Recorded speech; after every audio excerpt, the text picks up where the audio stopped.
Bismillahirrahmanirrahim. Assalamualaikum warahmatullahi wabarakatuh.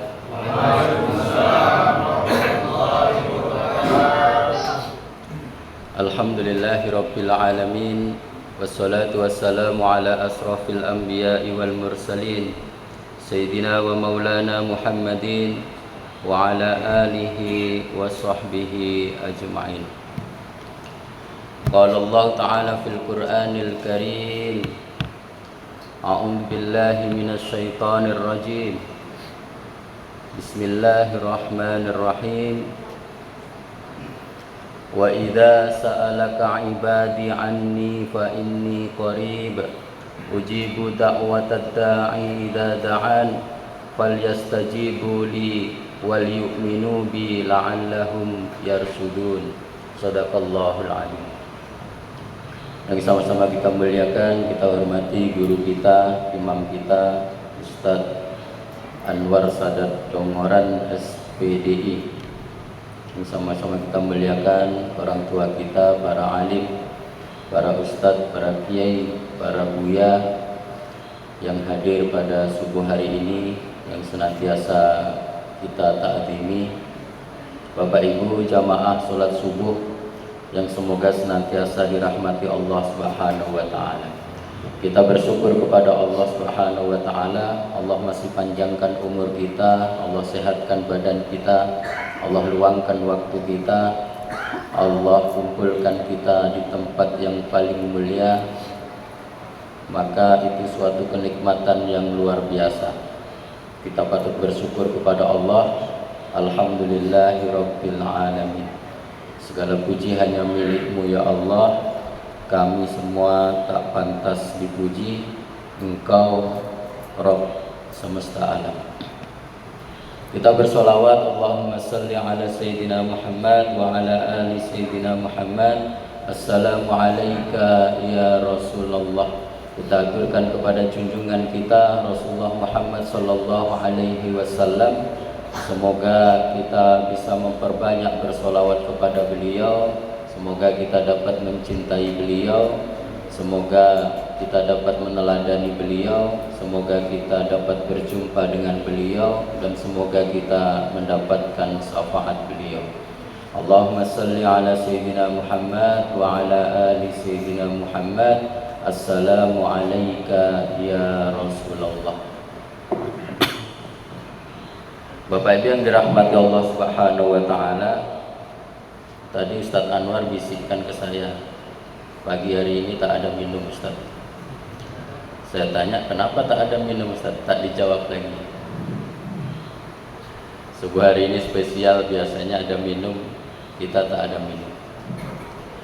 Bapak Ibu yang dirahmati Allah Subhanahu wa taala, mulai dari 2 bulan lalu kita berdoa kepada Allah, Allahumma barik lana fi Rajab wa Sya'ban wa balighna Ramadan. Ya Allah, berkahi kami di bulan Rajab dan Sya'ban dan sampaikan umur kami ke bulan Ramadan. Allah kabulkan doa kita. Allah berkahi kita di bulan Rajab, Allah berkahi kita di bulan Sya'ban, dan Allah sampaikan umur kita di bulan Ramadan. Tapi saya tak pernah doa itu Ustaz. Minimal kita pernah mengaminkan imam kita yang berdoa itu. Kalau kita ikut mengaminkan, pasti Ustadz Anwar berdoa itu di bulan Rajab dan Sya'ban. Maka ini tamu yang agung, tamu yang istimewa, tamu yang mulia. Kata Imam Ibnu Jauzi, bulan Ramadan itu seperti Nabi Yusuf di antara 12 saudaranya. Jadi ayah Nabi Yusuf itu Nabi Yakub menikah dengan Laya, dikaruniai 10 orang putra. Lalu menikah lagi dengan adik Laya, namanya Rohil. Syariat Nabi Yakub boleh menikah kakak dan adik. Syariat kita tak boleh. Syariat kita berbeda. Syariat Nabi Yakub boleh menikahi kakaknya lalu menikahi adiknya. Menikahi adiknya Rohil ini dikaruniai 2 putra, Yusuf dan Bunyamin. Ibunda Nabi Yusuf ini meninggal ketika melahirkan Bunyamin. Nabi Yusuf masih kecil, Bunyamin masih bayi baru lahir. Maka kasih sayang Nabi Yakub itu tentu tercurah kepada kedua anaknya. Karena tercurah maka 10 saudaranya, 10 abangnya itu hasad. Dan kemuliaan Nabi Yusuf ini dibanding seluruh saudaranya tentu lebih mulia, karena Nabi Yusuf ini Allah beri kenikmatan kenabian. Jadi nikmat di dunia ini tidak ada yang lebih besar kecuali nikmat kenabian. Nikmat tertinggi di dunia ini Pak, itu nikmat kenabian. Nah, setelah itu baru nikmat-nikmat yang lain. Jadi keutamaan Ramadan ini seperti keutamaannya Nabi Yusuf dibanding saudara-saudaranya. Nabi Yusuf itu nabi, saudaranya tidak nabi. Nabi Yusuf itu pernah mendoakan 10 saudaranya yang dulu membuangnya ke sumur. Jadi saudaranya yang 10 itu dulu jahat, membuang Nabi Yusuf ke sumur, tapi setelah tua dia bertobat kepada Allah Subhanahu wa taala. Dan tobatnya Allah terima. Di antara sebab Allah terima karena doa Nabi Yusuf alaihissalam. Kalau kita lah Pak, misalnya 10 tahun lalu kita didolimi orang, sekarang kita jadi pimpinan perusahaan, yang mendolimi kita itu bawahan kita pula. Dia datang kepada kita minta maaf, apa yang kita lakukan? Kalau saya Pak, saya mutasi Kalimantan. Nabi Yusuf tidak dimaafkan, dipeluk saudaranya, bahkan didoakan supaya seluruh kesalahan 10 saudaranya itu diampunkan Allah, dan seluruhnya diampunkan Allah. Di akhir hayatnya 10 saudaranya yang dulu jahat itu menjadi orang yang soleh. Maka Bapak Ibu yang dirahmati Allah Subhanahu wa taala, karena Ramadan itu kemuliaannya sedemikian rupa, maka di bulan Rajab dan Sa'ban kita sudah mempersiapkan diri untuk menyambut bulan yang mulia ini. Jadi kalau bapak-bapak kerja di sektor, pulangnya setahun sekali. Kira-kira bapak-bapak rindu tidak dengan istri dan anak? Tak rindu deh Ustaz, saya sudah menikah lagi di sana. Kalau itu mungkin lah. Rindu kita, setahun tak balik, jangankanlah setahun, seminggu tak balik kita sudah rindu kepada istri kita, sudah rindu kepada anak kita. Anak kita yang di pondok pulangnya setengah tahun sekali saja kita sudah rindu, apalagi setahun sekali. Maka di saat berjumpa itu, kerinduan kita itu memuncak. Bahkan mungkinlah kalau kita pulang setahun sekali, kita di sektor sana baliknya setahun sekali, mungkin belum sampai dalam rumah, kita udah berlari. Adikku, kayak film India, dipeluknya istrinya di depan rumah. Padahal ada Pak Haji Rozi di situ, tak peduli lagi. Peluknya istrinya, aku rindu deh. Kenapa dipeluknya? Karena kita rindu. Ramadan begitu juga. Kita persiapkan, kalau kita ingin kedatangan tamu agung itu, tentu kita mempersiapkan diri sebaik-baiknya. Maka biasanya masjid gotong royong, dibersihkan, karpet dicuci untuk menyambut bulan yang mulia ini. Sama dengan rumah kita, kalau ingin kedatangan tamu mulia, seorang ulama atau seorang kiai atau seorang pejabat, biasanya kita persiapkan sedemikian rupa. Gorden kita tanggalkan, kita cuci, lantai kita pel, karpetnya pun kita bersihkan, bahkan kita masak masakan yang paling istimewa untuk menyambut tamu yang mulia tadi. Di hari H itu kita sudah menunggunya, rindu sekali ketika tamu mulia itu hadir ke rumah kita. Itu kita sambut dengan sebaik-baiknya, dan pasti hati kita gembira ketika kedatangan tamu mulia yang kita rindukan. Maka di Ramadan ini kita mesti bergembira juga dengan hadirnya Ramadan ini. Karena ada beberapa orang, ada orang-orang yang ketika hadir Ramadan dia justru sempit hatinya. Astagfirullah, Ramadan hadir lagi, tak bisa ngopi pagi, tak bisa makan siang lagi di Ampera, tak bisa merokok lagi siang hari. Sempit hatinya. Astagfirullah, Ramadan datang lagi, tak bisalah jualan lontong pagi. Di situ pula lah rezeki kita. Datang pula Ramadan, siapa yang mau beli? Sempit hatinya. Tapi kita yang beriman, hatinya lapang, bergembira. Apapun yang terjadi di bulan Ramadan itu, kita sambut dengan hati yang lapang. Maka kalau kita mengucapkan marhaban ya Ramadan itu, marhaban itu dari kata rohaba yang artinya lapang. Jadi kalau kita mengucapkan, BKM mengucapkan marhaban ya Ramadan pada jamaah masjid, itu artinya selamat datang wahai Ramadan, kami menyambutmu dengan hati yang lapang. Kami menyambutmu dengan hati yang luas. Kami menyambutmu dengan senang. Kami menyambutmu dengan gembira. Kami menyambutmu dengan penuh kebahagiaan. Jadi kalau kita menyambut tamu, kita sudah bahagia, itu akan lain cara penyambutannya dengan kita tak suka dengan tamu yang hadir. Contoh, Ustadz Anwar mau ke rumah kita senang nih kehadiran Ustadz Anwar, pasti kita keluarkan semua, buah-buahan pun kita keluarkan, kue-kue kita keluarkan, bahkan kita tawarkan, Ustadz mau minum apa? Kopi, susu, teh, kopi susu, karamel, ditawarkan semua. Tapi kalau yang hadir itu orang yang tak kita sukai, jangankan ditawarkan, air putih pun kita sembunyikan. Dia lagi yang datang.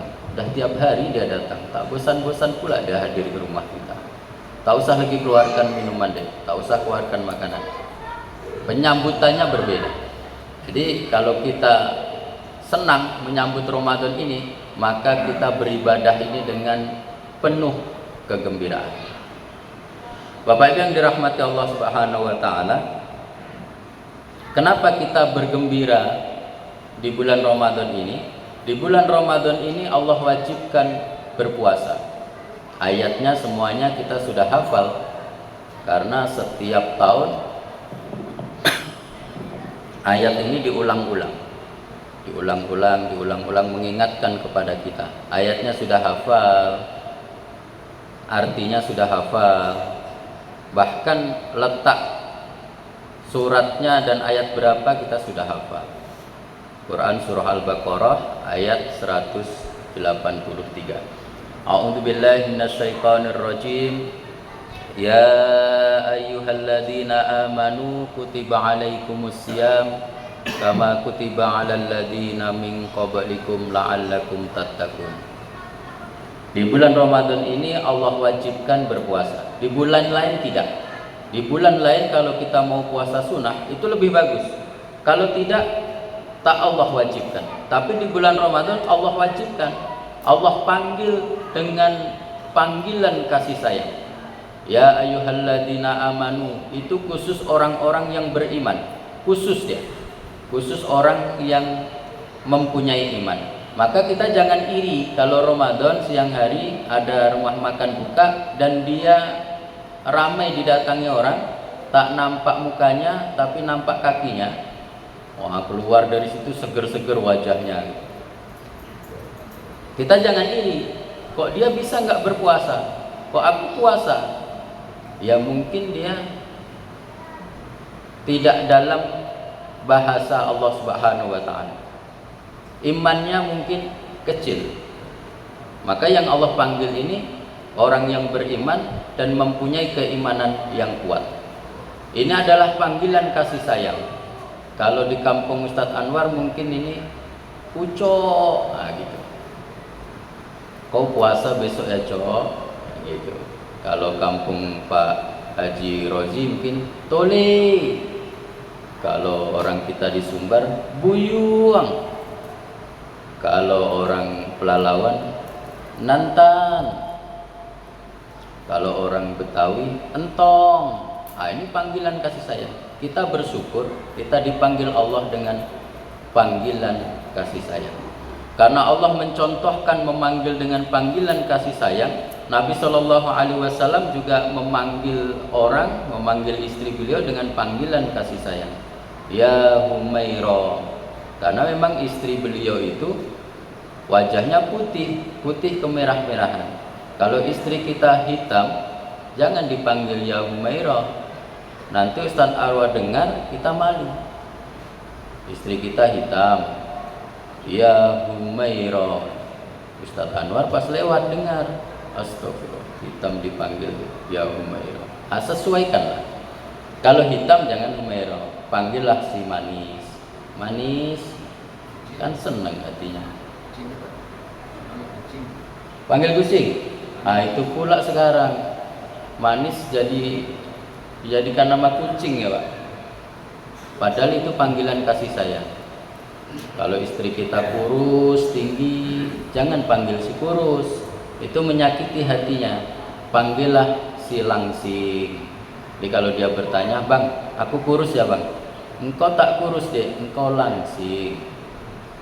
Bang, aku hitam ya bang? Engkau tak hitam deh, engkau manis. Bang, aku gemuk ya bang? Istri kita 90 kilo, memang gemuk. Tapi jangan panggil si gemuk. Bang, aku gemuk ya bang? Engkau tak gemuk deh, engkau montok. Jadi panggillah dengan panggilan kasih sayang, panggilan yang menyenangkan hatinya. Termasuk anak kita, panggillah dengan panggilan kasih sayang, karena Allah mencontohkan memanggil kita dengan panggilan kasih sayang. Jadi kita dipanggil untuk apa? Untuk berpuasa. Karena umat terdahulu juga Allah wajibkan berpuasa. Bahkan umat dahulu itu puasanya lebih berat dari puasa kita. Kalau kita baca kitab Qasasul Anbiya karya Imam Ibnu Katsir rahimahullah, itu Nabi Nuh alaihi salam itu usianya 1300 tahun. Setiap hari beliau berpuasa. Setiap hari sampai wafat.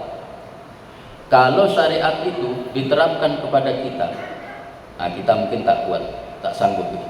Setiap hari itu Pak, berpuasa sampai wafat. Dan Nabi Nuh itu dakwahnya siang dan malam.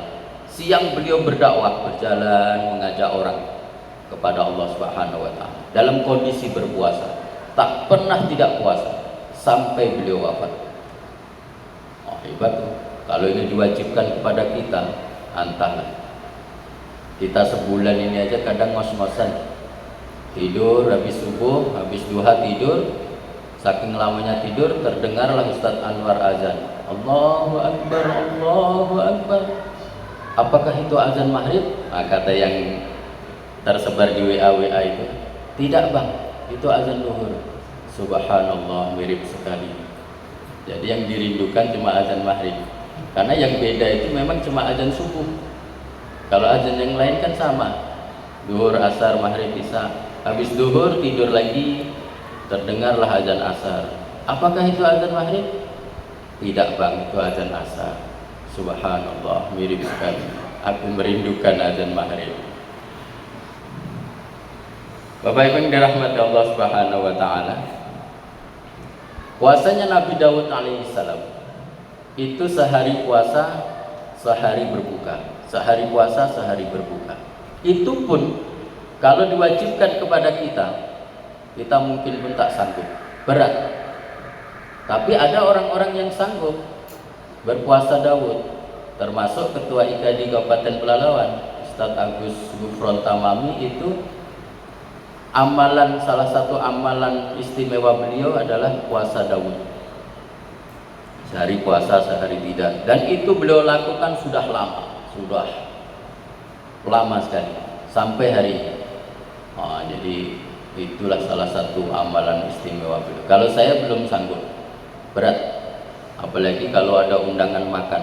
Tapi kalau beliau sudah biasa dan orang sudah paham. Jadi apapun yang terjadi, undangan makan seenak apapun, jadwalnya puasa Daud dan puasa.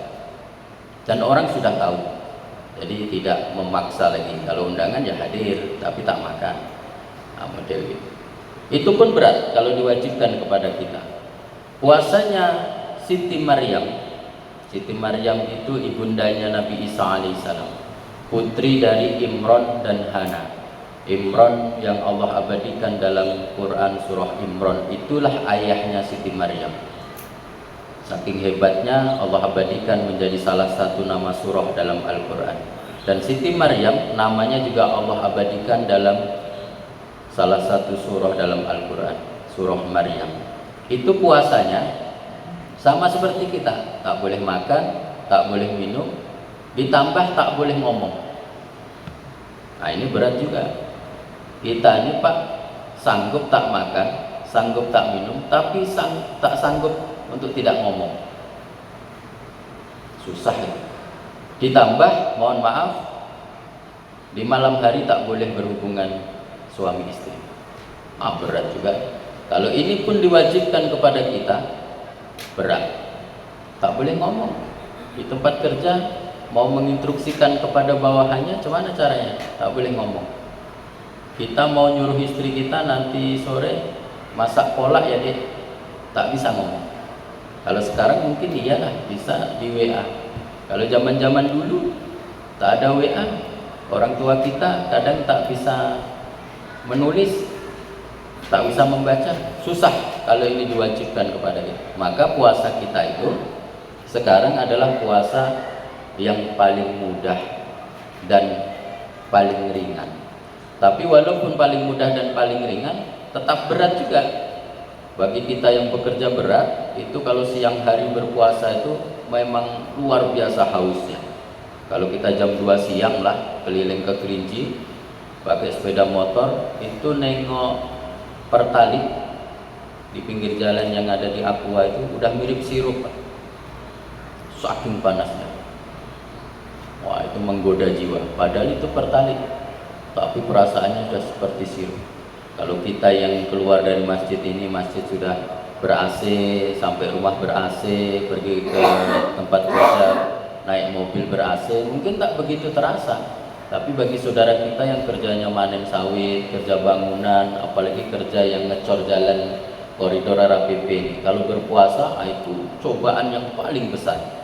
Pahalanya pasti lebih hebat dari pahala kita, karena pengorbanannya luar biasa.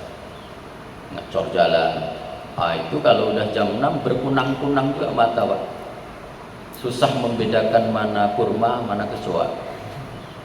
Disusun di meja mau berbuka, dia ragu, ini kurma atau kecoa. Perasaan tidak beli kurma, tapi kok ada kurma sebiji, dipeganglah kurma itu, melompat kurma itu.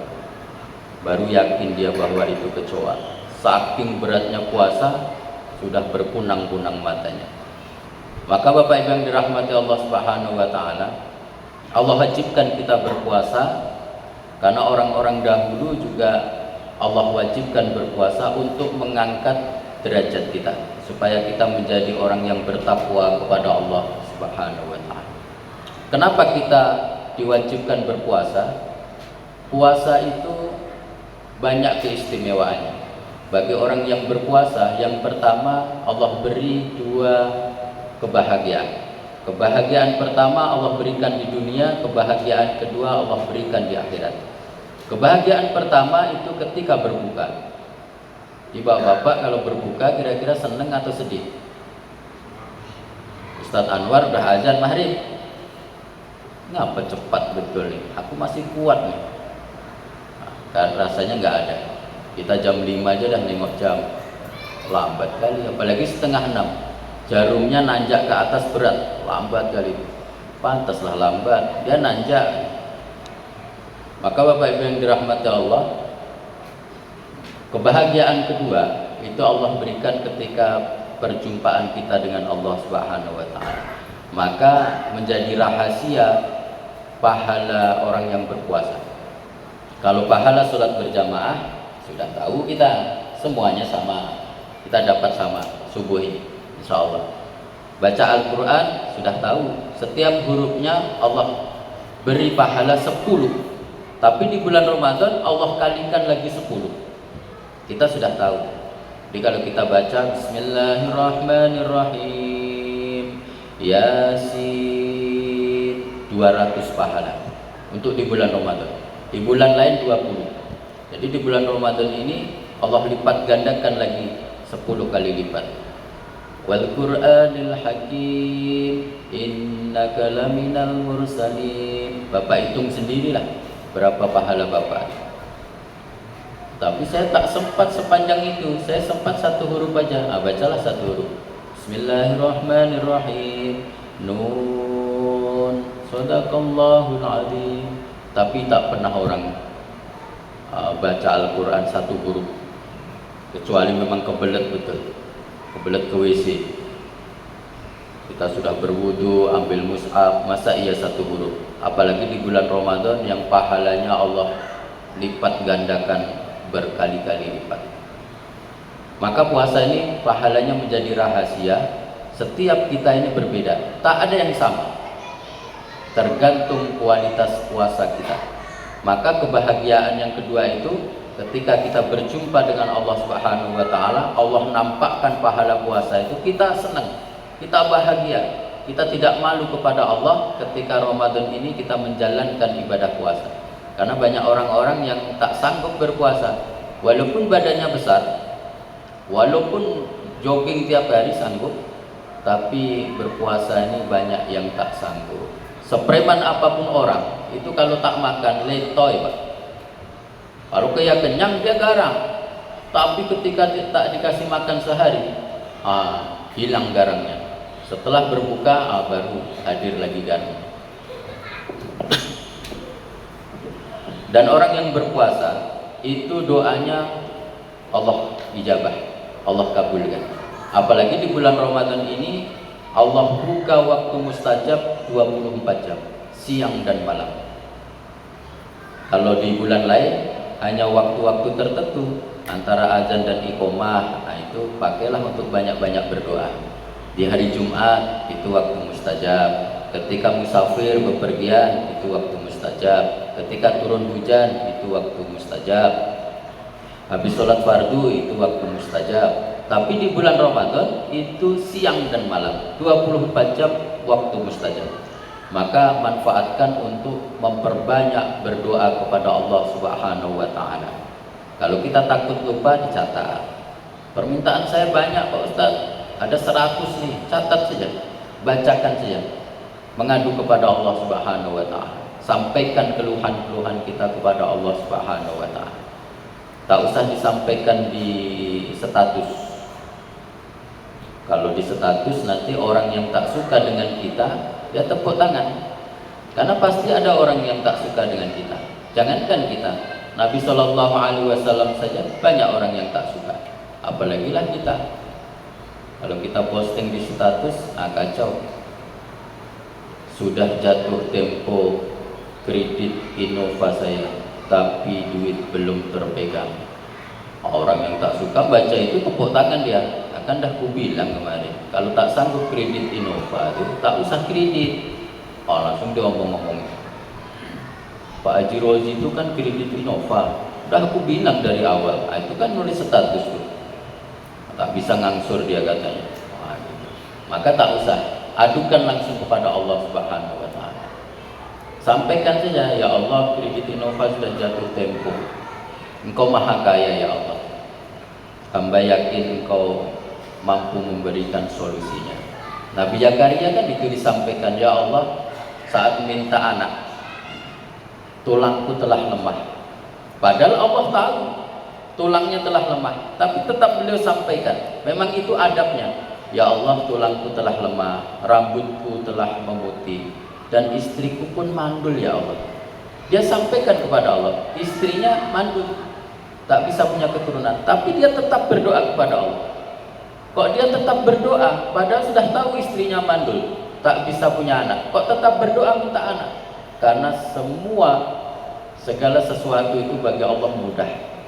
Lalu kan Allah kabulkan, Allah jawab doanya, bahkan nama anaknya langsung Allah yang ngasih nama. Diberi nama Yahya, yang ngasih nama Allah langsung. Engkau akan melahirkan seorang anak laki-laki yang akan meneruskan dakwahmu, yang akan aku beri nama Yahya. Nama Yahya kala itu belum ada yang punya nama Yahya. Kalau sekarang sudah banyak. Allah langsung kabulkan dan Allah berikan nama untuk anak laki-lakinya. Jadi bagi Allah mudah, sampaikan saja kepada Allah Subhanahu wa taala. Bapak yang dirahmati Allah Subhanahu wa taala, selanjutnya orang yang berpuasa ini dia mampu menahan amarah dan maksiat kepada Allah Subhanahu wa taala. Puasa ini kan ibadah yang tahu hanya Allah dan kita saja. Kalaulah kita pergi ke pabrik, dari sini ke pabrik kan ada waktu mungkin 15 menit di perjalanan. Di dalam mobil itu kalau kita meneguk air, seteguk dua teguk, kan tak ada yang nampak. Mobil itu kita sendiri, nyupir sendiri, sediakan aqua di situ. Nah, nanti sampai pabrik pasang muka lemes, nah, gitu. Pasang muka seolah-olah puasa, padahal sudah minum 1 botol di mobil. Tapi tak kita lakukan. Kenapa? Karena kita ingin persembahkan puasa kita terbaik di hadapan Allah Subhanahu wa taala. Karena kita punya iman, kita betul-betul ingin berpuasa mempersembahkan kepada Allah. Jadi kita nggak mau puasa kita itu puasa yang pura-pura saja. Biar ditengok orang kita puasa, tapi Allah Maha tahu. Maka orang yang berpuasa itu melatih kejujuran, dan orang yang berpuasa itu bisa menghindarkan dari kemaksiatan. Kalaulah minum saja yang halal, kita beli dengan duit kita sendiri, gaji kita sendiri halal, kita tak berani minum.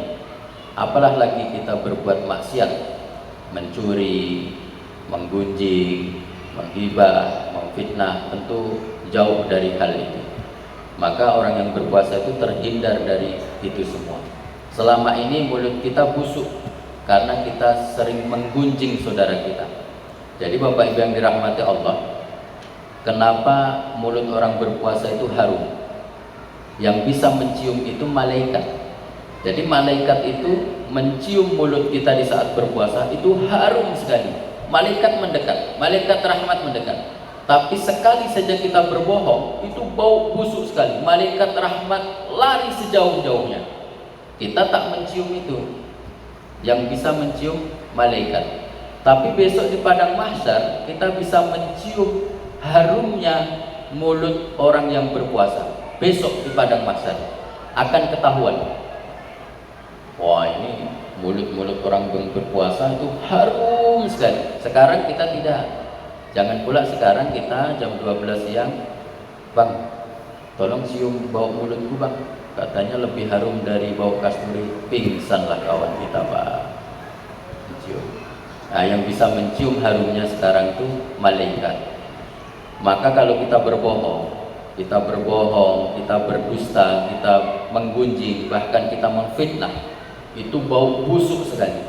Malaikat rahmat lari sejauh-jauhnya.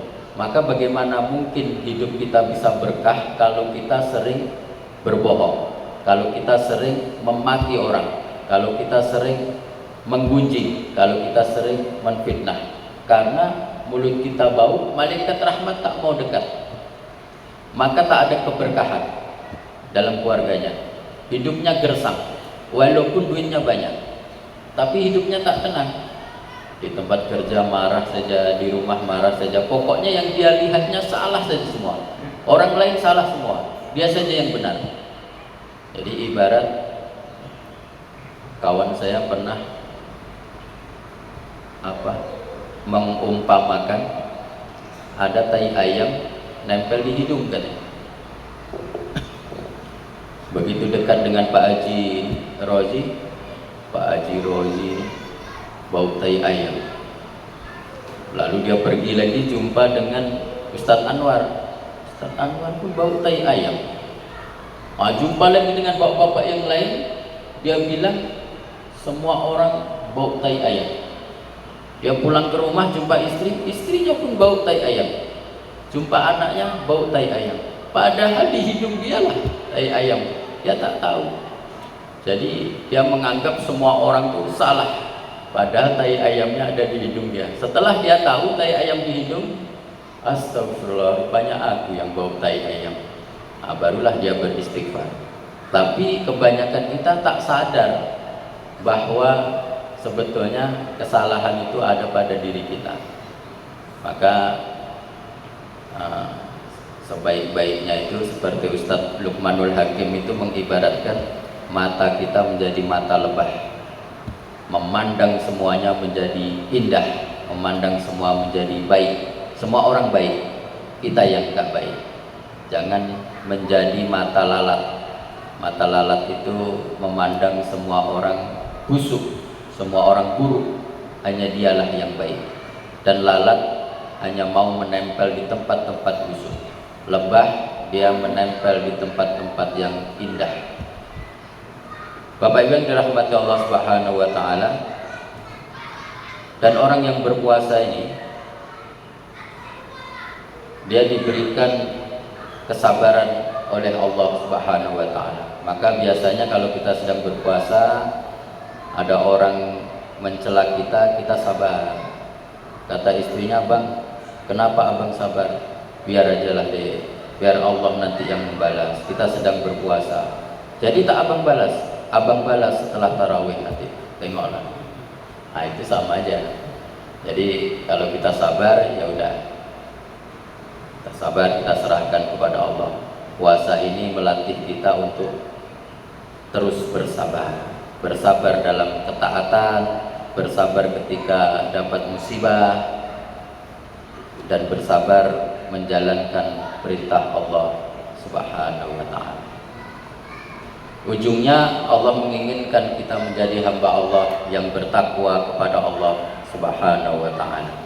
Maka orang yang bertakwa itu orang yang mulia, orang yang dicintai oleh Allah Subhanahu wa taala. Orang yang bertakwa itu dia tak pernah memandang orang lain buruk. Dia memandang orang lain itu penuh dengan kebaikan. Maka Bapak Ibu, kalau kita misalnya berangkat ke masjid, melewati orang yang belum ke masjid, kita jangan pandang buruk dia. Karena bisa saja suatu saat atau mungkin bahkan besok pagi ibadah dia lebih hebat dari kita nih. Sekarang mungkin dia tak ke masjid, tapi mungkin bulan depan dia ke masjid dan lebih hebat lagi dari kita. Kita tak tahu ibadah seseorang. Kita sekarang rajin ke masjid, mungkin setahun lagi kita malas ke masjid. Nah, orang yang kita anggap rendah tadi, kita anggap buruk tadi, yang tak pernah ke masjid, ada lebih hebat pula dari kita. Maka sifat itulah yang tidak ada pada Nabi Shallallahu Alaihi Wasallam. Nabi itu kan orang yang paling rajin beribadah, tapi dia tak pernah merendahkan orang lain. Dia selalu doakan. Dia doakan. Orang tak pernah baca Al-Quran, kita doakan supaya dia rajin membaca Al-Quran. Orang yang nggak ke masjid, kita doakan, kita ajak dia ke masjid. Nanti kalau dia rajin ke masjid, pahala dia untuk dia, dan sebesar pahala dia untuk dia itu Allah kasih ke kita selama dia ke masjid. Kalau dia sampai akhir hayatnya ke masjid, setiap dia ke masjid kita dapat transfer pahala karena kita mengajak dia ke masjid. Bapak Ibu yang dirahmati Allah Subhanahu wa taala, sampai jam berapa sih? Udah habis? Udah. Pagi ini nggak ada minum, kata Ustaz Anwar. Nggak ada minum itu tanda memuliakan. Kalau dia ngasih saya minum, justru dia tidak memuliakan. Jadi kadang-kadang orang memikirnya gitu, kok nggak dikasih minum? Nah, ini kan kajian Ramadan. Cara memuliakannya dengan tidak dikasih minum. Kalau kajian yang lain, udah banyak nih minumannya. Mungkin itu yang bisa saya sampaikan. Mudah-mudahan bermanfaat. Mudah-mudahan kita diberikan oleh Allah Subhanahu wa taala kemudahan untuk menjalankan puasa ini sampai akhir Ramadan. Dan mudah-mudahan kita juga diberikan Allah kemudahan untuk beribadah lewat harta kita. Karena di Ramadan ini tidak hanya ibadah fisik tapi juga ibadah harta. Banyak berinfak, banyak sedekah, menyantuni anak yatim. Kalau nanti di 10 malam terakhir lebih kencang lagi karena ada Lailatul Qadar. Lailatul Qadar itu luar biasa. Kita beribadah 1 malam itu lebih baik dari kita beribadah 1000 bulan. Jadi kalau kita menyantuni anak yatim, Pak Haji Rozi, saya menyantuni anak yatim malam ini 100.000. Kebetulan malam itu Lailatul Qadar. Maka Allah catat pahalanya menyantuni anak yatim 100.000 setiap malam selama 1000 bulan. Nah, itulah hebatnya. Kita dah meninggal, pahalanya tetap Allah catat sampai 1000 bulan. Bahkan lebih baik. Bahasa Al-Quran itu lebih baik, tidak sama. Tapi bahasa sederhananya begitu. Kalau kita beli beras 10 kilo, kita antarkan ke orang miskin, dia susah berbuka, tak punya beras. Malam itu kebetulan malam Lailatul Qadar, malam Al-Qadar, malam yang penuh kemuliaan itu. Maka Allah catat pahalanya mengantarkan beras 10 kilo ke rumah orang miskin setiap malam selama 1000 bulan. Kita sudah wafat, saya yakin kita sudah wafat, tapi pahalanya terus mengalir mengantarkan beras 10 kilo ke rumah orang miskin tadi. Nah, jadi tabung-tabunglah dari sekarang untuk beramal di 10 malam terakhir dengan amalan yang lebih baik lagi. Kita tutup dengan doa kafaratul majlis. Subhanakallahumma wa bihamdika asyhadu an la ilaha illa anta astaghfiruka wa atubu ilaik. Mohon maaf wabillahi taufiq wal hidayah. Assalamualaikum warahmatullahi wabarakatuh.